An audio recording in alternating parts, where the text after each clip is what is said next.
permettre à la jeunesse africaine, en particulier les jeunes filles, de développer des aptitudes telles que le leadership et le développement personnel pour la création d'une nouvelle Afrique d'ici à 2030. C'est ce que visent les membres de l'organisation VIP World.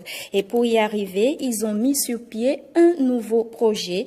Assel Dancy nous en parle dans ce reportage. L'organisation VIP World célèbre la jeunesse africaine, notamment les jeunes filles, à travers un projet dénommé Birth of Champions. Birth of Champions, c'est un événement que nous organisons chaque année à VIP World pour la population béninoise, et dans l'objectif d'aider les jeunes à sortir leur potentiel et leur talent. Parce que nous avons identifié et remarqué que la plupart de ceux qui règnent et qui brillent aujourd'hui brillent parce qu'ils ont découvert leur talent, ils ont découvert leur potentiel. Une jeunesse au talent caché mais pleine de potentialité. Oluwatoyin en est la preuve. Le thème qu'elle développe sonne comme une profession de foi. She believes in Africa. Elle croit en l'Afrique. D'abord, j'ai commencé par une citation de Vladimir Poutine dans laquelle il disait que lorsque chef d'État, un président, un entrepreneur devient riche, il envoie son or et son argent en Suisse.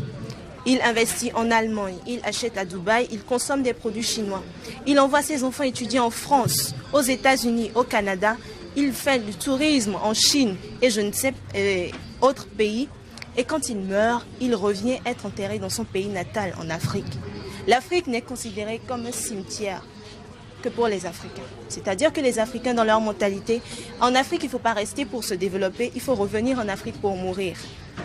Et c'est ça que j'ai voulu changer. Et j'ai présenté ce tableau pour pouvoir aboutir au fait que l'Afrique a aussi des richesses. Et il ne faut pas que se focaliser sur l'extérieur, il faut penser aussi à développer son propre pays. D'abord son propre pays et pas ricocher son continent. 4 ans déjà que Birth of Champions s'attelle à faire de la femme le fer de lance du développement de l'Afrique à l'horizon 2030. Cette initiative passe par un pari fou à faire de 800 jeunes filles des leaders entrepreneurs en un jour. Et avant de